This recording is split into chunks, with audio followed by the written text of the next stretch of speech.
Siz nasıl Karabağ'a girdiysek... Tek millet,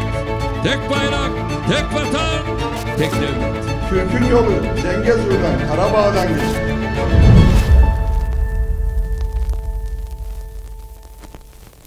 Բարև ձեզ, եթերում իրական Թուրքիա նախագիծն է։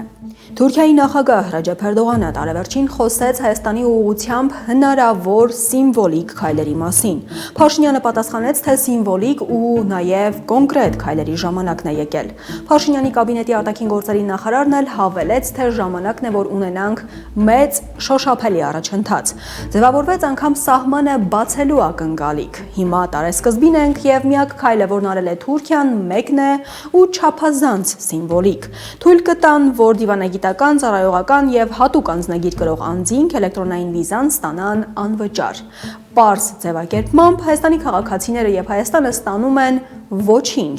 Եվ Էրդողանը պատրաստ չէ Հայաստանի ուղղությամբ կոնկրետ քայլ անել, ինչպես ակնկալում է Փաշինյանը դեպի Թուրքիան արված պատմական քայլերից հետո։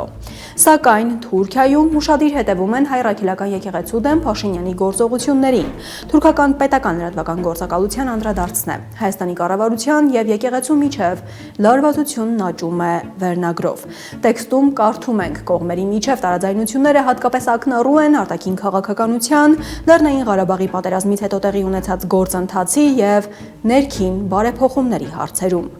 Իրական Թուրքիա նախագծի այս թողարկմանը դիտեք։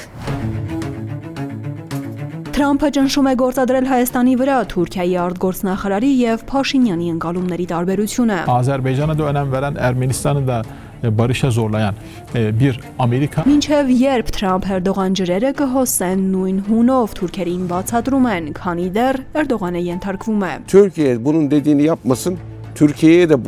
aynı şeyleri yap. Թուրքական հեռուստաեթերում նորից բացել են Հայաստանի քարտեզն ու թուրք նախարարին հարցնում են Սյունիքի մասին։ Böyle bir koridora hani karşı çıkma, böyle uluslararası bir koridora karşı çıkma, yani kesinlikle böyle bir niyetleri yok. Ալիևը Վաշինգտոնից գոհ է ստացել է ինչ ուզում էր, հիմա ավերին ստանալու հող է պատրաստում։ Միջազգային իրավունք չկա, ուժն է ծնում իրավունք։ Zengezur dəhlizi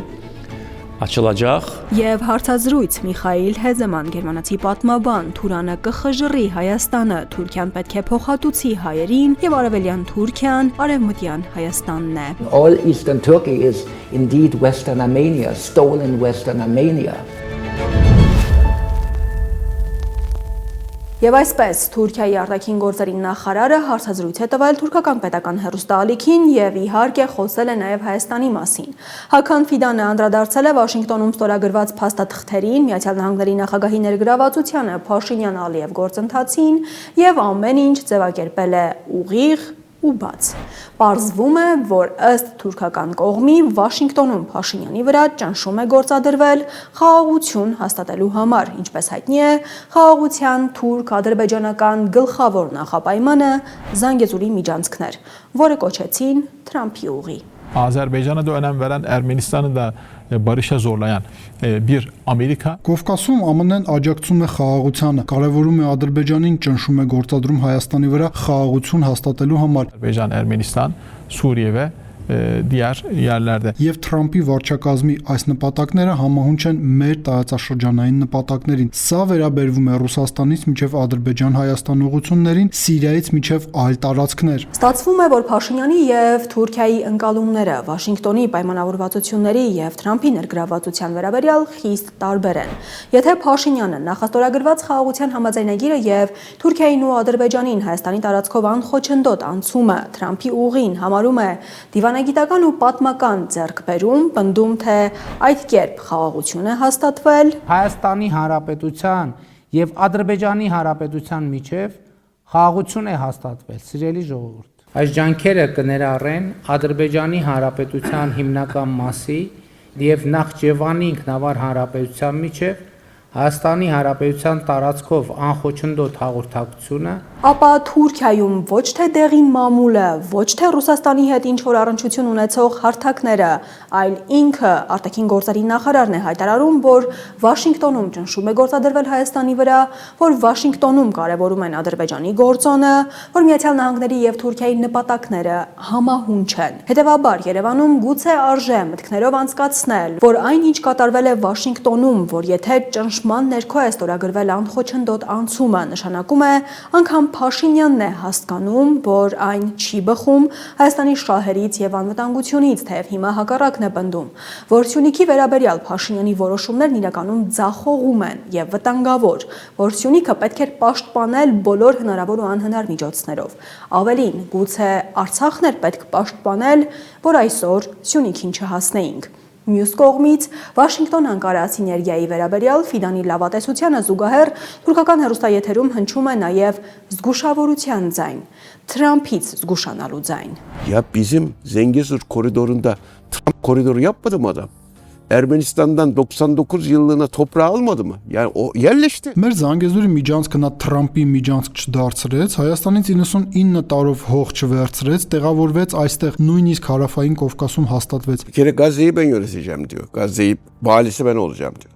Şimdi Venezuela'yı ben yöneteceğim dedi. Հիմա էլ ասում է ինքն է ղեկավարելու Գազան, ասում է, որ կկառավարի Վենեսուելան, ասել է Սիրիան, Գոլանի բարձունքները այնքան շատ հարստություն ունեն, այնտեղ նավթ ու բնական գազ կա։ Եթե իմանայի, որ այդքան շատ հարստություն կա, այն անվճար չէի տա։ Նա ամենուր հող է վերցնում, նա ամբողջ աշխարհում հողեր է վերցնում, անցել է գաղութատիրության սահմաններից այն կողմ։ Կարծում եմ, աշխարհը հիմա շունչը պահած մտածում է, թե ինչպես կավարտվի այս դարաշրջանը, հույս ունենալով, որ այս մարդու ժամկետը վերջապես կավարտվի, որպեսզի կարողանան որոշակի խաղաղություն ունենալ, որովհետև այն, ինչ տեղի է ունենում ամենուրեք, շատ տարօրինակ է։ Dediğini düşünüyorum çünkü her yerde öyle çıkıyor. Çok değişik bir şey. Türkiye ile şu anda ilişkileri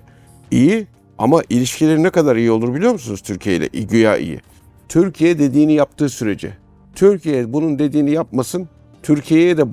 aynı şeyleri yap. Թուրքիայի հարաբերությունները ներկայումս լավ են, բայց գիտեք թե դեռ որքան լավ կլինեն, քանի դեռ Թուրքիան անում է այն, ինչ ասում է, եթե Թուրքիան չանի, նա նույն բաները կանի Թուրքիայի հետ։ Այնպես որ Ֆիդանի ողջավորության հակառակ երեսը եւս կա մանավանդ, եթե հաշվի առնենք, որ Էրդողանին այսօր գովող Թրամփը նախագահության առաջին շրջանում մեղմ ձևակերպմամբ մատ էր թափ տալիս այդ նույն Էրդողանի վրա։ Հիմա կշարունակի գովել Էրդողանին, քանի դեռ Էրդողանը ենթարկվում է Միացյալ Նահանգների շահերին։ Հայաստանում պաշտոնյաներից որևէ մեկը Վաշինգտոնում կատարվածի վերաբերյալ Թուրքիայի արտաքին գործերի նախարարի խոսքին չի հակադարձել։ Եթե որևէ անդրադարձ լինի, կներկայացնենք իրական Թուրքիա նախագծի հաջորդ թողարկումներում։ Բաքվից նույնպես կարծիք է հնչել Վաշինգտոնի պայմանավորվածությունների վերաբերյալ Ալիևի հարցազրույցի 3 ամենակարևոր դրվագները կներկայացնենք րոպեներ անց։ Մինչև այդ Թուրքիայի եւս մեկ նախարար է խոսել Հայաստանի տարածքի մասին։ Թուրքական պետական հեռուստաալիքի եթերում նորից բացել են Հայաստանի քարտեզը, առաջ է կանգնեցրել Թուրքիայի տրանսպորտի եւ ենթակառուցվածքների նախարար Աբդուլքադիր Ուրալօղլուին, ասում են Զանգեզուրի միջանցք ու հարցնում, թե ինչու է այն այդքան կարևոր Թուրքիայի համար։ Մենք առաջարկում ենք տեսնել նաեւ հարցը, որը թուրքական հեռուստաեթերում հնչում է, որովհետեւ այն պատասխանից ոչ պակաս կարևոր է Թուրքիայի քաղաքականությունը տեսնելու եւ հասկանալու համար։ Nitekim Zengezur koridoruna en son biliyorsunuz Amerikan Başkanı Donald Զանգեզուրի միջանցքը, ինչպես գիտեք, ԱՄՆ նախագահ Դոնալդ Թրամփը նախաձեռնություն ցուցաբերելով անվանել է Թրամփի ճանապարհ։ Իհարկե, այն կքննարկենք առանձին առևտրային առումով, առանձին ռազմավարական առումով, բայց Թուրքիայի համար այն ունի առանձնահատուկ, շատ հատուկ նշանակություն։ Ինչպես կգնահատեք ԱՄՆ ներգրավվածությունն այս հարցում եւ ինչպես կգնահատեք Զանգեզուրի կարևորագույն նշանակությունը Թուրքիայի համար, թե թուրքական աշխարհի հետ միավորման, թե ինչպես ասացիք, այս արևելյան տարածաշրջանի բոլոր հումքերը արևմուտք տեղափոխելու առումով։ Zengezur'un kritik önemini nasıl değerlendirirsiniz? Թուրքիայի նախարարի պատասխանում նախ նույն ձևակերպումներն են, ինչ միշտ Թուրքիային պետք են միջանցքային այլընտրանքներ, թե հզորության, թե արտակարգ իրավիճակների առումով, օրինակ Բաքու-Թբիլիսի կառսին։ Այստեղ պետք է հիշել, որ երբ կառուցում ու բացում էին այդ Բաքու-Թբիլիսի կառսը, Թուրքիայի երգը բոլորովին այլ բովանդակությամբ էր։ Հայաստանն էին շրջափակում, մեկուսացնում, պահանջում, որ Արցախը տանք։ Հիմա, երբ Արցախը օկուպացրել են, երգը փոխվել է։ Պարզվում է, Հայաստանի տարածքը, ինչպես Էրդողանն էր ձևակերպել, հենց թուրքերի համար ունի ռազմավարական նշանակություն։ Սա մի կողմից սպառնալիք է Հայաստանի համար, մյուս կողմից իրողություն, որը կարող էինք դարձնել հաղթաթուղթ, որովհետև ի վերջո թուրքերը բացահայտ խոստովանում են, թե որքան ունեն Հայաստանի տարածքի կարիքն իրականում։ Burası bizim için gerçekten çok kıymetli. Yani Nahçıvan, sonrasında da Zengezur geçişi, sizin de bahsettiğiniz gibi Trump koridoru olarak adlandırılıyor. Այս հատվածը մեզ համար իսկապես անգնահատելի է։ Նախիջևանը, ապա Զանգեզուրի անցումը, ինչպես գիտեք, կոչվում է Թրամփի միջանցք։ Մենք կապահովենք ավելի ուղիղ տրանսպորտային ուղի դեպի թուրքական աշխարհ, դեպի թուրքական պետություններ եւ մենք սա պատկերացնում ենք որպես երկկողմանի մոտեցում։ Երբ մենք կիրականացնենք այս երկակի մոտեցումը, այն կդառնա աշխարհի ամենաբարձր թողունակությամբ միջանցքներից մեկը։ Ուրալօղլուն անում է կարևոր հայտարարություն Սյունիքի վերաբերյալ Հայաստանի իշխանությունների դիրքորոշման մասին, այն դիրքորոշման, որը Փաշինյանը ներկայացրել է թուրքական կողմին։ Hani ben mesela Ermeni bakanla konuşmuştum. Öncekiyle de şimdikiyle de. Ya böyle bir koridora hani karşı çıkma, ya böyle uluslararası bir koridora karşı çıkma, yani kesinlikle böyle bir niyetleri yok. Հայաստանի նախարարի հետ խոսել եմ եւ նախքին եւ ներկա նախարարի հետ այսպիսի միջանցքի, այսպիսի միջազգային միջանցքին դեմ դուրս գալու մտադրություն բացարձակապես չունեն, բայց ճիշտ պայմաններով։ Մենք իհարկե դա հարգում ենք։ Ադրբեջանի հետ են բանակցությունները։ Միջանցքին Փաշինյանը դեմ չէ, Զանգեզուրի միջանցք կանոնին է դեմ, ինչպես հայտնի էր նաեւ մինչեւ այս, բայց ինչպես տեսնում եք, Թուրքիայում շարունակում են Զանգեզուրի միջանցք հասել եւ շարունակելու են։ Ուրալօղլուն խոսում է Հայաստանի պայմանները հարգելու մասին։ Խոսքը Փաշինյանի ինքնիշխանության, տարածքային ամբողջականության, փոխադարձության եւ այլ սկզբունքների մասին է։ Բայց խնդիրն այն է, որ նույն Ուրալօղլուն նշեց, բանակցությունները Ադրբեջանի հետ են։ Իսկ Բաքվի օկուպանտը, ինչպես քիչ անց կտեսնեք, հրապարակավ հայտարարում է. միջազգային իրավունք չկա, ուժն է ծնում իրավունք։ Orta koridorun Ermenistan'ın üzerinden geçmesine mani olan bir şey var mı? Հայաստանի տարածքով միջին միջանցքի անցնելուն խանգարող ինչ-որ բան կա, արդյոք? Ya buradaki tabii bütün süreç Azerbaycan'la Ermenistan'ın bir kere oturup anlaşmış olması. Այստեղ ամբողջ գործընթացը պահանջում է, որ Ադրբեջանն ու Հայաստանը նստեն եւ համաձայնության գան։ Դրանից հետո մենք որպես Թուրքիա անկասկած կարող ենք առաջ շարժվել Հայաստանի հետ բարեդրացական հարաբերություններով։ Սա նաեւ մեր նախագահի մոտեցումն է։ Ermenistan Başbakanı Paşinyan'ın gerçekten bu noktada bir mesafe alma noktasında ciddi sorumluluklar aldığını da biliyoruz. Մենք գիտենք, որ Հայաստանի վարչապետ Փաշինյանը լուրջ պատասխանատվություն է ստանձնել այս հարցում առաջընթաց գրանցելու համար։ Ինչպես ավելի վաղ ասացի, մեր արտաքին գործերի նախարարությունը կառավարում է ամբողջ գործընթացը։ Մենք նաև համագործակցում ենք նրանց հետ։ Կարծում եմ, որ մենք անհրաժեշտ որոշումներ կկայացնենք առաջիկա գործընթացներում։ 1.5 ժամ ձգված հարցազրույցում Թուրքիայի նախարարն այդպես էլ չի պատասխանում հարցին, թե ինչպես է գնահատում Միացյալ Նահանգների ներգրավվածությունը, այսպես կոչված Զանգեզուրի միջանցքում։ Այս թեման Թուրքիայի նախագահի եւ արտաքին գործերի նախարարի դիրույթում է։ Հայաստանի տարածքով միջանցքի վերաբերյալ ուղերձները նաև Բաքվի պարագլխի տարեսկզբյան հարցազրույցում էին։ Ալիևը հայտարարել է, թե Զանգեզուրի միջանցք կոչվածը բացվելու է, թե Վաշինգտոնում բոլոր հարցերը լուծվել են այնպես, ինչպես ինքն էր ցանկանում։ Zengezur dəhlizinin açılması artıq Amerika prezidenti tərəfindən də Զանգեզուրի միջանցքի բացումը արդեն հաստատված է Ամերիկայի նախագահի կողմից։ Հիմա նաև ես եմ համոզված, որ Ադրբեջանի քաղաքացիները կասկած չունեն, Զանգեզուրի միջանցքը կբացվի։ Dəhlizi açılacaq. Onun adı fərqli ola bilər, amma mahiyyət dəyişmir. Այն կարող է այլ կերպ կոչվել, բայց էությունը մնում է նույնը։ Այսպիսով Հայաստանի հետ հարաբերությունների կարգավորման գործընթացի շրջանակներում մեզ անհրաժեշտ բոլոր հարցերը լուծվեցին այնպես, ինչպես մենք էինք ցանկանում։ Məsələlər istədiyimiz kimi öz həlli tapır. Սյունիքով թուրքական միջանցքից Հայաստանը չի կարող խուսափել, կարծում է Ալիևը, եւ սպառնում, թե հետ քայլը հավասար կլինի ինքնասպանության։ Zəngəzur dəhlizinin reallaşması artıq həll olunmuş məsələ kimi qəbul edilməlidir. Զանգեզուրի միջանցքի իրագործումը պետք է համարել ավարտված գործ։ Ես չեմ կարծում, որ Հայաստանը կկարողանա խուսափել։ Bu özünə qəsd kimi qiymətləndirilə bilər. Դա ինքնասպանություն կլինի, հատկապես հաշվի առնելով, որ ԱՄՆ նախագահ Թրամփը այս երթուղուն տվել է իր անունը եւ այն այժմ նրա ճանապարհն է։ Onun yoludur. Եվ Ալիևի գրեթե 3 ժամանոց հարցազրույցի երրորդ կարևոր հայտարարությունը, որը նորություն չէ, որի մասին Ալիևը խոսում է արդեն 5 տարի, բայց այն պետք է տեսնել, արձանագրելու, թե ով է կանգնած Հայաստանի եւ հայ ժողովրդի առաջ իրականում տեսնելու խաղաղության եւ պատերազմի մասին ոչ միայն Փաշինյանի, այլև բանակցությունների սեղանի շուրջ նրա գործընկերոջ դիրքորոշումը։ Bugünkü dünyada beynəlxalq hüquq deyilən məsələ yoxdur. Bunu hər kəs gərək unutsun.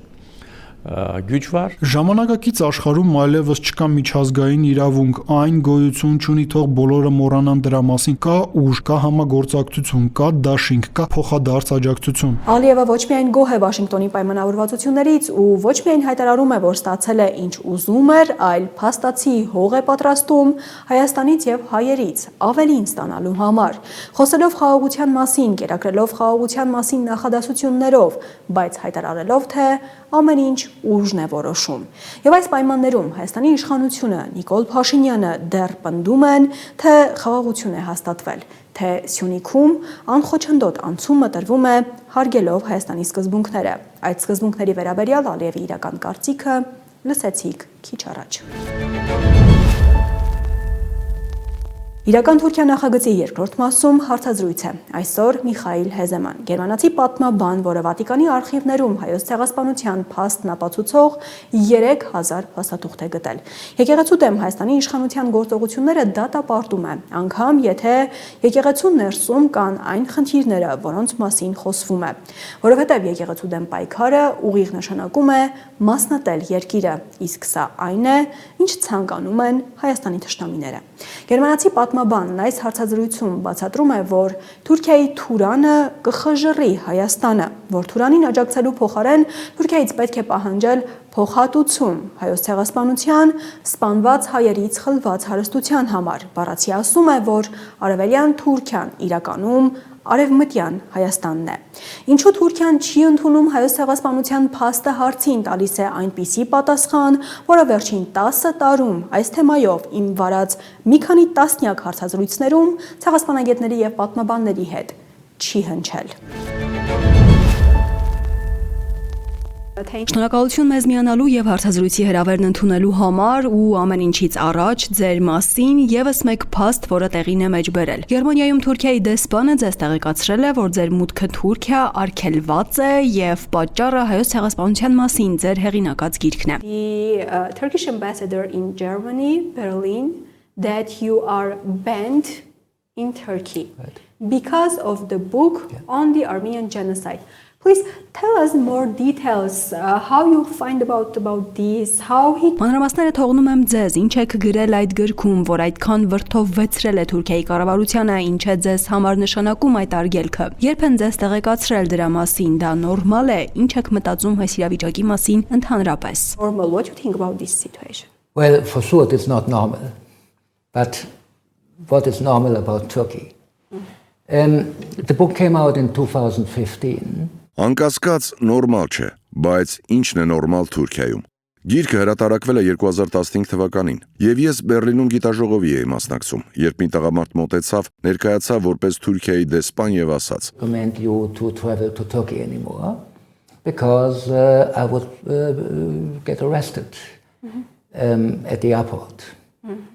And I said, why? Պարոն Հեզեման, այլևս խորհուրդ չեմ տալիս ձեզ մեկնել Թուրքիա։ Կձերբակալվեք հենց օդանավակայանում։ Ասացի ինչու, ինչ եմ արել։ Պատասխանեց, թե իմ գիրքը զրպարտում է Թուրքիան եւ թուրքերին։ Թուրքիայում կա օրենք, որը պաշտպանում է թուրքությունը, եւ դա նշանակում է, որ թուրքերի հանցագործությունները նույնպես պաշտպանված են։ Դրանց մասին խոսել չի կարելի։ Սրանից բացի իմ մի քանի դասախոսությունների ժամանակ մենք նաև որոշ դրսևորումներ ունեցանք արմատական թուրքերի կողմից, որոնք նախ եւ առաջ ցանկանում էին գլխիվայր շրջել պատմությունը, պնդելով, թե ոչ թե թուրքերն են սպանել հայերին, այլ հայերն են սպանել թուրքերին. Wanted to turn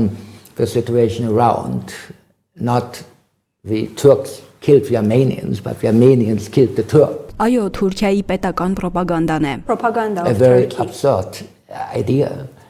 And Շատ абսուրդային գաղափար է։ Մինչև ցեղասպանության մասին գիրքը գրել Թուրքիայում մի քանի անգամ եղել եմ, բայց այնտեղ երբեք որևէ հանցանք չեմ գործել։ Անգամ մեքենա վարելի սարագությունը չեմ գերազանցել։ Եվ հանկարծ persona non grata եմ դարձել գրքի պատճառով։ Yes, and the book is this one. yes, Այո, What you have ինչ կա այս գրքում, ինչ կարող է ընթերցողը գտնել այս գրքում։ you know, I'm a historian working in the Vatican archives. And originally, I was working on the person of Eugenio Pacelli, who is the man who later became Pope Pius XII. ես պատմաբան եմ, աշխատում եմ Վատիկանի արխիվներում։ Ուսումնասիրում էի Էուջենիո Պաչելիին, որը հետո դարձավ Հռոմի Պապ Պիոս 12-րդը։ Առնչվող փաստաթղթերը։ Գտա մի ֆայլ, որի վերնագիրն էր հայերի հալածանքները։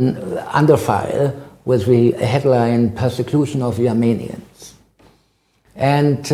it was a letter. Փաստաթուղթը կազմվել էր այն ժամանակ, երբ Պաչելին դեռ Վատիկանի դեսպանն էր Մյունխենում։ Ֆայլը նամակ էր Քյոլնի arczepiskopos կարդինալ ֆոն Հարթմանի կողմից ուղված դեսպան Պաչելին, որում խնդրում էր Գերմանիայի կառավարությանը դիվանագիտական միջոցներով քայլեր անել կանխելու Թուրքիայում հայերի սպանությունները։ To the German government to stop Turkey from killing Armenians. Because this archbishop had a niece, I later found out, who was a missionary sister in Mosul, and on the way from Constantinople to Mosul, she encountered the Armenian genocide. Քանի որ այս arczepiskoposն ուներ զարմուհի, որը միսիոներուհի էր Մոսուլում եւ Կոնստանտինոպոլսից Մոսուլ գնալու ճանապարհին ականատես էր եղել հայերի ցեղասպանությանը։ Նա տեսել էր դիեր կիրճերի եզրին եւ ականատեսներից լսել էր բազմաթիվ քաղաքներում տեղի ունեցած կոտորածների մասին։ Իմացել էր Դերզորի եւ Ռաքայի մահվան ճամբարների մասին։ Arczepiskoposը տագնապած էր եւ զգոն, քանի որ կայսեր ընկերն էր։ Նամակ գրեց աջակողմյան կանցլերին, բայց ստացավ շատ անփույթ պատասխան, թե Գերմանիան պետք է Թուրքիան իր կողքին պահի, նույնիսկ եթե հայերը կործանվեն։ On our side, even if the Armenians perish. And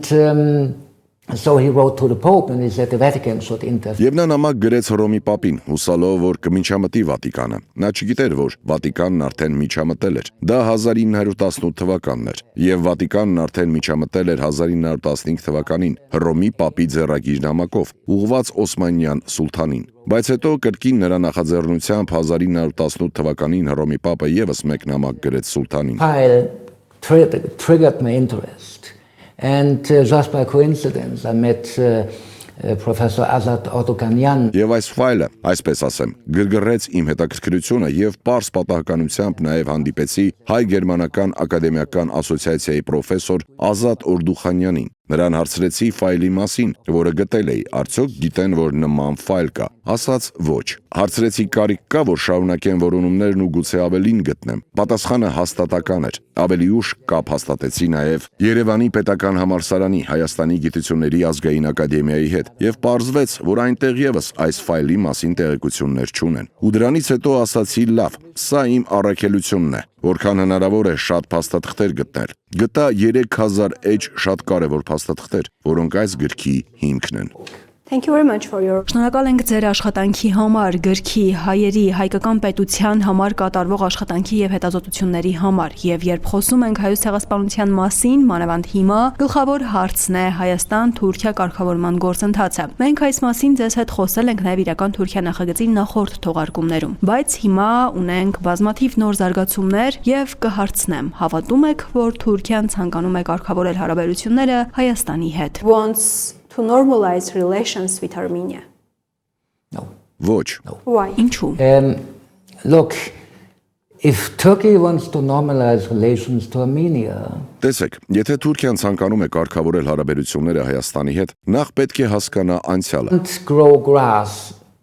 over it. Եվ ինչպես ասում են Գերմանիայում, դուք չեք կարող դրա վրա խոտ աճեցնել։ Նկատի ունեմ, որ պետք է հասկանալ, եթե ուզում ես հարաբերություններ ստեղծել հարևանի հետ, եւ դեռ դիակ ունես քո նկուղում, ավելի լավ է նախ զբաղվել այդ դիակով, ապա կարգավորել հարաբերությունները հարևանի հետ։ I better deal with the corpse in my basement before and then I normalize my relationship to my neighbor. Ինչու է Թուրքիայի համար ավելի հեշտ ժխտել ցեղասպանությունը, այդ դիակի գոյությունը, քան փաստ ընդունել։ You know,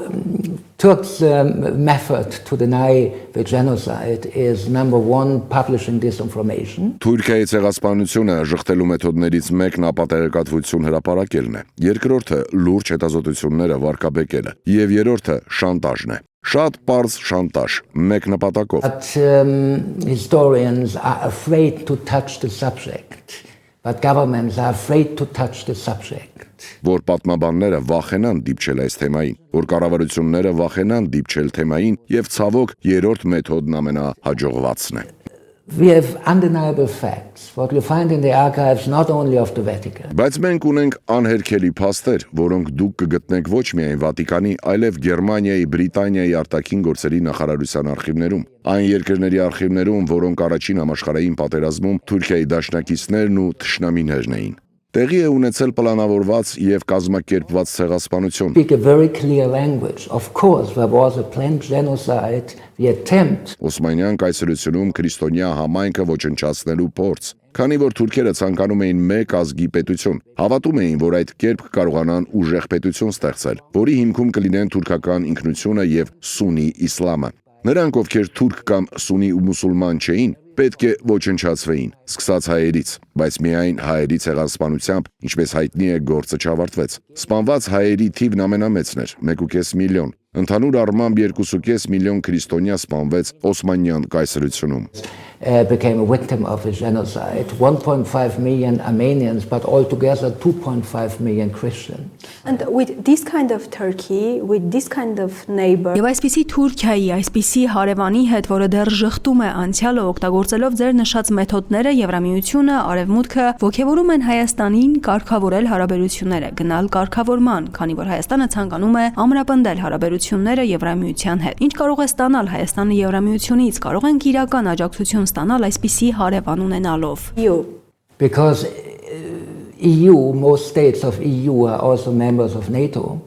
And Turkey is a member of NATO. Որովհետև Եվրամիության պետությունների մեծ մասը ՆԱՏՕ-ի անդամ են, եւ Թուրքիան է ՆԱՏՕ-ի անդամ։ Թուրքիան ԵՄ անդամակցության թեկնածու երկիր է։ Իհարկե անդամակցությունը երկար գործընթաց է եւ շուտով տեղի չի ունենա, բայց կարող է մի օր տեղի ունենալ։ But in a country like Germany, we have a Turkish community of 3 million. 3 million. And these 3 million Turks in Germany, half of them are voters, are German citizens. Ամենակարևոր հանգամանքն այն է, որ Գերմանիայի նման երկրում ունենք 3 միլիոնի հասնող թուրքական համայնք։ Եվ Գերմանիայում ապրող այս 3 միլիոն թուրքերը, որոնց կեսը ընտրողներ են, Գերմանիայի քաղաքացիներ են։ Ոչ մի քաղաքական կուսակցություն չի կարող թույլ տալ իրեն վատ անուն ունենալ թուրքական համայնքում։ Ինչպես ասացի, կա շատ շանտաժ։ Եվ մենք ունեցանք այս շատ հստակ իրավիճակը, երբ Գերմանիայի խորհրդարանը որոշեց ճանաչել հայերի ցեղասպանությունը որպես ցեղասպանություն։ Կառավարությունը, Անգելա Մերկելի կառավարությունը ամբողջությամբ լքեց խորհրդարանը, լքեց դահլիճը։ Եվ խորհրդարանում բոլորը, նույնիսկ Ֆոլկեր Կաուդերը, որը Անգելա Մերկելի շատ մտերիմ գործընկերն էր, ավարտեցին իրենց քաղաքական կարիերան հետագայում, քանի որ Մերկելի կամքին հակառակ էին գնացել։ Մերկելը իհարկե ուզում էր Էրդողանին մի լավություն անել, բայց խորհրդարանը որոշեց ցեղասպանությունը ցեղասպանություն կոչել։ Ինչու՞։ Որովհետև նաև այս գիրքը կար, ապացույցներ կային։ Եվ Ֆոլկեր Կաուդերը, որը շատ լավ քրիստոնյա էր, ասաց. Եթե նույնիսկ Հռոմի Պապը ճանաչում է հայերի ցեղասպանությունը, ինչպես կարող ենք մենք որպես քրիստոնյա դեմոկրատական կուսակցություն ժխտել այն։ Այսպիսով խորհրդարանը քվեարկեց ճանաչման օգտին, կառավարությունը ոչ։ Եվ սա ընդամենը օրինակ է, որ նույնիսկ նույն կուսակցության անդամները And this is just an example, but even if the members of the party in a parliament, your own representatives of your own party in parliament are voting in favor of recognition. Խորհրդարանում քվեարկեցին ճանաչման օգտին, կառավարությունում չկարողացան դա անել թուրքական ճնշման պատճառով։ Այսպիսով Թուրքիայի ազդեցությունը Եվրամիությունում մի քանի պատճառներով քաղաքական, տնտեսական եւ ռազմական շատ ուժեղ է, եւ սա է խնդիրը, նրանք ազնիվ չեն։ Քրիստոնեությունը հիմա էլ Հայաստանում է հալածանքների տակ։ Լեռնային Ղարաբաղում պատերազմից հետո մենք ունենք շատ, կարող եմ ասել, տարօրինակ իրավիճակ Հայաստանում։ Պետությունն արշավ է սկսել հայկական եկեղեցու դեմ։ Լսել եք այս մասին Գերմանիայում, Հայաստանից հեռու։ Ինչպես կգնահատեք Հայաստանի վարչապետի արշավը եկեղեցու դեմ կաթողիկոսի հրաժարականի պահանջով։ First of all, of course, I have information because I'm in contact with Armenia and Armenian friends, but in the German media you find nothing about it. Նախևառաջ իհարկե ես տեղեկություններ ունեմ, քանի որ կապի մեջ եմ Հայաստանի եւ հայ ընկերներիս հետ, բայց գերմանական լրատվամիջոցներում դուք ոչինչ չեք գտնի այդ թեմայով։ It's a very stupid policy because Կարծում են, թե չի առնչվում Գերմանիայի հանրությանը, բայց ես կարծում եմ, որ նման դիրքորոշումը հիմարություն է։ Քրիստոնեական ինքնությունն է Հայաստանը միասնական եւ ուժեղ պահում։ Հայերն ամենահին քրիստոնյա ազգն են, սա ինչպես ասեմ, հայկական ինքնության չափանիշն է։ Identity. And when suddenly you cut off your own Christian roots, the church, which is the guarantee and the keeper of the moral values of the population. Եվ երբ հանկարծ դուք կտրում եք ձեր սեփական քրիստոնեական արմատները, եկեղեցին, որը բնակչության բարոյական արժեքների, բնակչության ձգտումների, երկրի մշակութային ինքնության երաշխիքն ու պահապանն է, եթե դուք պայքարում եք եկեղեցու դեմ, դուք կամավոր կերպով մասնատում եք երկիրը։ Դա շատ վտանգավոր է, քանի որ բևեռացված, բաժանված երկիրը թույլ երկիր է։ Հետևաբար այդ քաղաքականությունը թուլացնում է Հայաստանը եւ հետևաբար վտանգավոր է։ It's very dangerous. Prime Minister of Armenia is blaming the Հայաստանի վարչապետը եկեղեցու որոշ ներքին խնդիրներից է խոսում, որոնց մասին վստահ եմ դուք նույնպես տեղյակ եք։ Իսկ ինչ եթե եկեղեցին իսկապես որոշ ներքին խնդիրներ ունի, արդյոք սա իրավունք է տալիս հայկական պետությանը, Հայաստանի կառավարությանը, Հայաստանի վարչապետին նման քայլեր անել։ Does this give a right to Armenian state to make these kind of steps? You know, in every free state we have a separation of church and state. And the state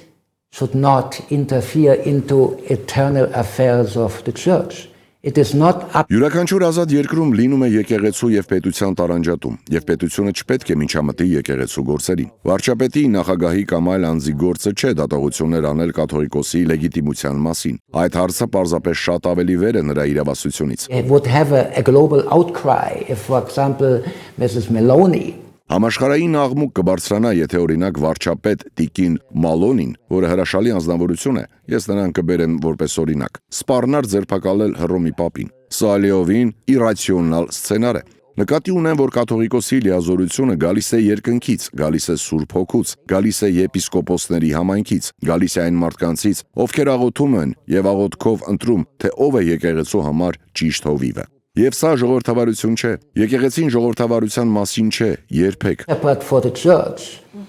And this is not a democracy. Church is not a democracy, never ever. It's a hierarchy and representing the heavenly hierarchy. Եկեղեցում կա հիերարխիա, կա երկնային հիերարխիան, եւ հենց այն պահին, երբ որևէ կառավարություն միջամտում է եկեղեցու ներքին գործերին, հայտնվում է բացարձակապես սխալ ճանապարհի վրա, վտանգավոր ճանապարհի վրա։ It's a very dangerous path. Why? Because it is going beyond your competence. They don't have the right to do it because the church is the church. Քանի որ գերազանցում է իր իրավասությունը։ Իրավունք չունեն անել այն, ինչ անում են։ Եկեղեցին, այսպես ասած, սեփական կորպորացիա է, որը 2000 տարեկան է, Հայաստանի դեպքում 1700 տարեկան։ Our Catholicos is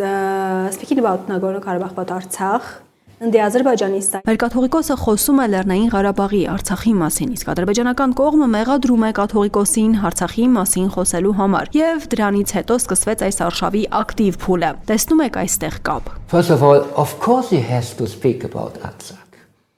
Because these are members of his flock. The Christian Armenians who are losing their home country. Նախ եւ առաջ իհարկե նա պետք է խոսի Արցախի մասին, քանի որ խոսքը նրա հոտի անդամների մասին է։ Քրիստոնյա հայերը, որոնք կորցրեցին իրենց հայրենիքը, մեծ մասամբ հայ առաքելական քրիստոնյաներ են։ Կաթողիկոսը նրանց հովիվն է, նրանց հայրն է։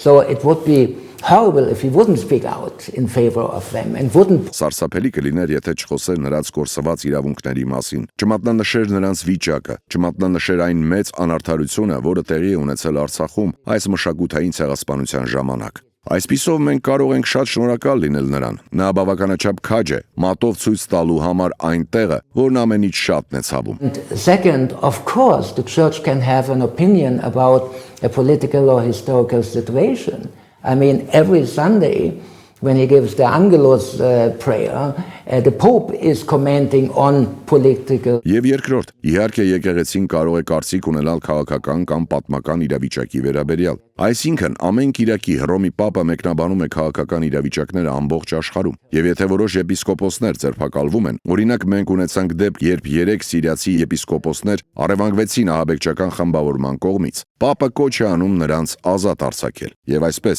եկեղեցին որպես բարոյական ինստիտուտ ոչ միայն իրավունք ունի, այլև պարտականություն to point the finger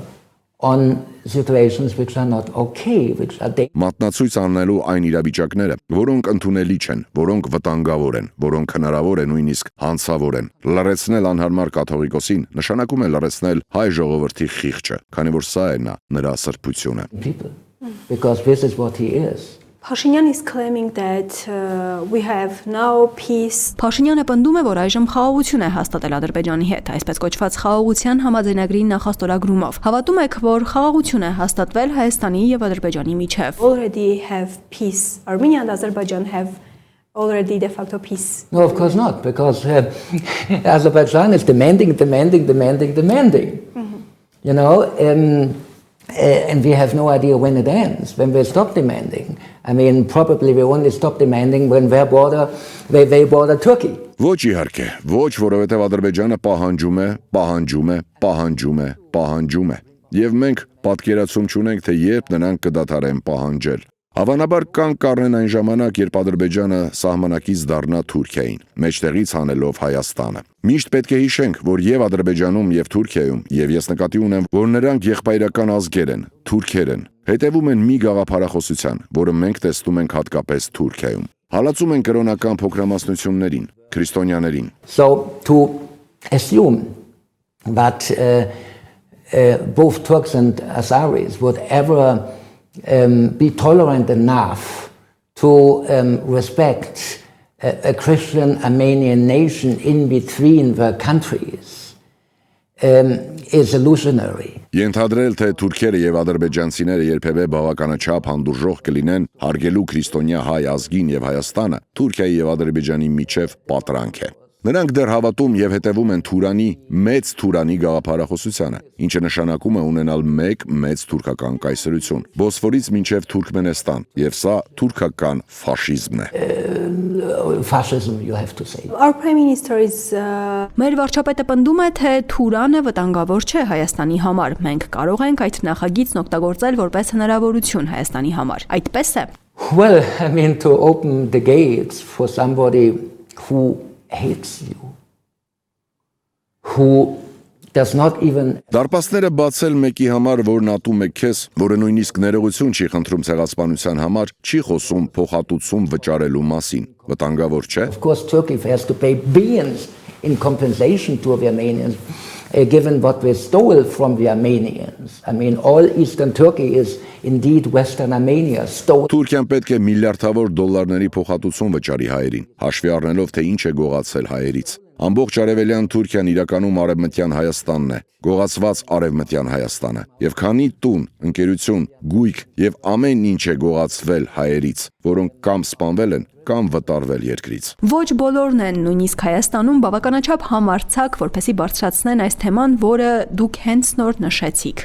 As a fact, I mean, we Germans, I'm a German, okay, and we committed a major crime, the Holocaust, maybe the biggest crime. Բայց դա փաստ է։ Ես գերմանացի եմ եւ մենք գործել ենք մեծ հանցանք, Հոլոկոստը, գուցե պատմության մեջ ամենամեծ հանցագործությունը։ Բայց 1949 թվականից ի վեր մենք վճարում ենք փոխհատուցումներ, միլիարդավոր եւ միլիարդավոր եվրոների փոխհատուցում Իսրայել պետությանը, եւ մենք պաշտպանում ենք Իսրայել պետությունը յուրաքանչյուր թշնամուց, յուրաքանչյուր հնարավոր թշնամուց։ Մենք աջակցում ենք մեր գործած ցեղասպանության զոհերին, նրանց ընտանիքի անդամներին։ Թուրքիան անում է հակառակը, հերքում են իրենց հանցանքը, մեղադրում են հայերին, ըստ թուրքական քաղաքականության հայերն են սպանել թուրքերին։ Why it is not possible to behave? Բայց ինչու հնարավոր չէ վարվել գերմանացիների պես։ Նրանք ունեն գերմանացիների օրինակը, ինչու չօգտագործել այդ օրինակը։ Every civilized nation would do what Germany did. Յուրաքանչյուր քաղաքակիրթ ազգ կաներ այն, ինչ արեց Գերմանիան, ոչ միայն ներողություն խնդրելով, այլև պատասխանատվություն կրելով, փոխհատուցում վճարելով։ Սա շատ տրամաբանական բան է, բայց գիտեք, քրիստոնեության մեջ մեղքի ընկալումը տարբերվում է իսլամում եղածից։ You know, the concept of guilt in Christianity is a different one than it is in Islam. In Islam, there's no guilt. Islam is always right. And killing infidels is not a crime. Իսլամում մեղք չկա։ Իսլամը միշտ ճիշտ է, եւ անհավատներին, այսինքն քրիստոնյաներին սպանելը հանցագործություն չէ։ Մենք պետք է դա շատ բացահայտ ասենք։ Ես ներողություն եմ խնդրում սա ասելու համար։ Իսլամաֆոբ չեմ, սա պարզապես փաստ է։ Եթե ուսումնասիրեք, ապա կտեսնեք, որ քրիստոնեության մեջ մենք ասում ենք. եթե ներողություն խնդրեք, ձեզ ներում կշնորհվի։ To confession every month, because I want to receive forgiveness by God, because I recognize I'm a sinner and doing things wrong. And this concept of admitting your mistakes, your crimes, your sins, and receiving forgiveness. Որպես կաթոլիկ ինքս ամեն ամիս խոստովանության եմ գնում, որովհետև ուզում եմ Աստծուց ներում ստանալ, որովհետև գիտակցում եմ, որ մեղավոր եմ։ Ես սխալ բաներ եմ անում, եւ այս գաղափարը, քո սխալները, քո հանցագործությունները, քո մեղքերը ընդունելու եւ ներում ստանալու խոստովանության գաղափարը չկա իսլամում։ Գործ ունենք երկու տարբեր մտածելակերպերի հետ, եւ սա է ամբողջ խնդիրը։ Գաղափարախոսությունը, որը թուրքական եւ ադրբեջանական կառավարության գործողությունների հետևում է, տարբեր է հայ քրիստոնեական մտածելակերպից։ If we have Turan here, եթե Թուրանը իրագործվի, եթե Թուրքիան իրականացնի այդ նախագիծը, կլինի Հայաստան, կա արդյոք որևէ հնարավորություն, որ հայերը կկարողանան գոյատևել։ Is there any opportunity that Armenians could survive? Of course not. I mean, we know how Turks are dealing with religious minority. Իհարկե ոչ, մենք գիտենք, թե ինչպես են թուրքերը վարվում կրոնական փոքրամասնությունների հետ, եւ նրանք դա անում են 1915 թվականից ի վեր, կամ նույնիսկ ավելի երկար ժամանակ, եթե դիտարկենք նաեւ Աբդուլ Համիդի կոտորածները։ Նրանք երբեք հանդուրժող չեն եղել։ Նույնիսկ այսօր ես ձեզ օրինակ կբերեմ։ Մի քանի տարի Քյոլնի arczepiskopos-ը ցանկանում էր գնել Տարսոնում գտնվող Սուրբ Պողոս եկեղեցու ավերակները, որտեղ ծնվել էր Սուրբ Պողոսը։ Թուրքիան թույլ չտվեց։ Եկեղեցին այսօր պարզապես որպես պահեստ են օգտագործում։ Նրանք փորձում են արմատախիլ անել քրիստոնեությունը։ Նաև փակելով Կոնստանտինոպոլսի ճեմարանը, որտեղ կրթվում են հույն ուղղափառ քահանաներ։ Եվ միաժամանակ նրանք ունեն օրենք, որ քահանա կարող է դառնալ միայն Թուրքիայում կրթություն ստացած անձը։